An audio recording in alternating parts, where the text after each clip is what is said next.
Bombshell reporting from CNN as Trump and his corrupt appointed hand-picked judge Elie Cannon have tried everything to keep this January 6th report from going public, as it would show his corruption, his criminality. Well, it seems now that the DOJ, Merrick Garland, is telling them to kick rocks and releasing it anyway. So let's hear what's being said and jump back in with what it means. The Justice Department is telling the appeals court, the federal appeals court over Florida, stay out of it. They have a plan. This is the plan that they just outlined. They say the Attorney General now has that final report into the 2 criminal cases against Donald Trump that were brought by the Office of Special Counsel Jack Smith.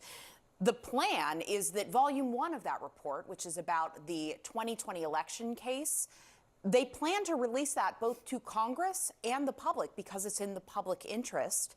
And then Volume 2 about the classified documents case against Trump, the Attorney General Merrick Garland doesn't want to release that publicly because there's ongoing appeals related to Trump's 2 co-defendants, whether that case could be revived against them and they could still face charges. They don't want to prejudice that. So the plan is that the Attorney General wants to make public what they believe these courts down in Florida have no ability to stop them on, the part about January 6th and the 2020 election. Presiding over that case, that January 6th case. So essentially what happened here is this final report was in 2 parts, one part being the election interference case, the other part being the documents case. Trump's Judge Cannon is only overseeing the documents case, but since they were attached, she thought that she could just rule that neither could leave the Justice Department. Well, pretty quickly and unanimously, legal scholars and experts said, hey, she's overstepping her bounds. There's no constitutionality to what she's doing. Something she's done for Trump multiple times before, by the way. Something if a Biden-picked judge did for Biden, MAGA would have outrage about, but they just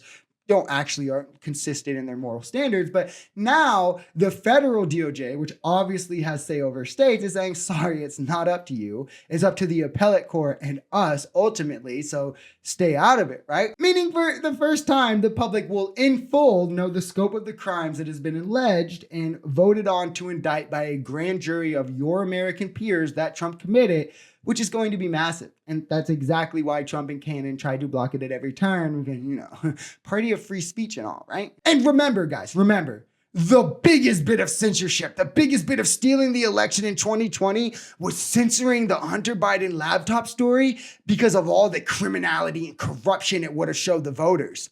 But when Cannon and Trump did that for his corruption and criminality, it's base. What she did yesterday was put a stop to releasing the report outside of the Justice Department in full, both volumes, with an additional 3 days once the appeals court makes a decision here. And the Attorney General, they made it quite clear that we've told you the plan, quote, that should be the end of the matter here. We do have to wait and see exactly what this appeals court does, because that order from Judge Cannon is still in place. And there's only 12 days until the end of the time when Merrick Garland is Attorney General before Donald Trump is the president, and we'll get to make calls like this. Merrick Garland, who decided to drag his feet the entirety of Biden's presidency, who should have brought these cases day 1 as AG, is now kicked into full gear, like a little too late, buddy, but I guess you love to see it. I don't know. And yeah, Cannon, again, was just hoping she could go off of any bit of constitutional basis or legal precedence and just benefit Trump in ways that will get tossed out because,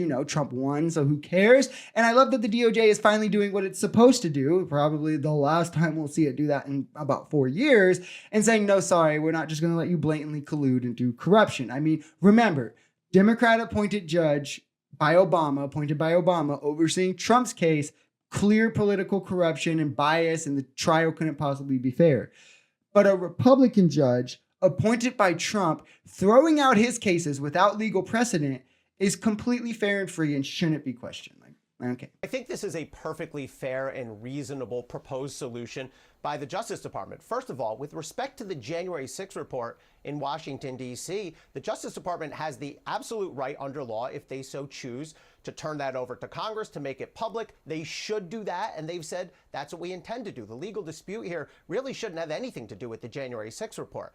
Now, separately, we've got the report on the classified documents case in Florida, and what the Justice Department has said is, okay, we understand there's 2 other defendants here other than Trump. That's Walt Nauta and Mr. De Oliveira. They still have potentially live cases. And so recognizing that they have a right as defendants. We're not going to blast this report out publicly. Instead, what we're going to do is we're going to make it available behind closed doors to the leaders of Congress in order to protect their rights. Now, Jim, of course, you and I both know Walt Nauta and De Oliveira are going to get pardoned, but that's going to happen after Merrick Garland and this DOJ are out of office. And also very important to note here, when Trump comes in and inevitably pardons these two who are his cronies in the midst of an investigation potentially tied to criminal behavior he himself was indulged in, MAGA won't say a peep about it with how they were so outraged and saying it was wrong and corrupt when Biden did it for Hunter because Hunter's actions could be connected to possible criminality from Joe. And they're not going to hold the same standard, of course. Now, remember all of these instances. So when these clowns return, because they're going to disappear after Trump's in, going to be a few weeks, then they're going to disappear because none of them actually care about politics or government or any of that. But then they'll be back in the election year because, sports, that's how they view this. And they just want to cheer their side on. So when these clowns inevitably return, we know, sorry, you played your hand. Why would we ever take anything you say serious?